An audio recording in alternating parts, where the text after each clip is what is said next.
ఏం చేస్తున్నావు బావా?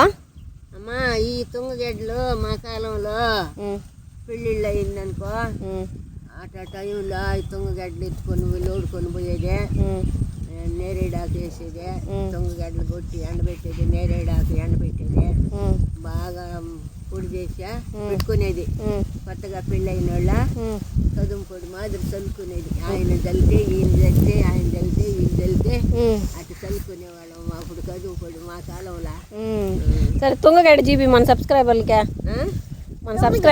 తుంగగడ్డ ఎట్టుంటుందో జీబీయా? ఇగో తుంగగడ్డ ఇలా ఉంటాయి, ఇలా ఉంటాయి. మంచి స్మెల్ వస్తుందా?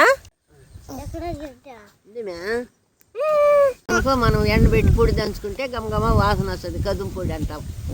అదిన వాళ్ళు ఇలాంటివంతా చూసే లైవ్ చేయండి, మమ్మల్ని ఇంకా కొంచెం ముందుకు తీసుకోండి.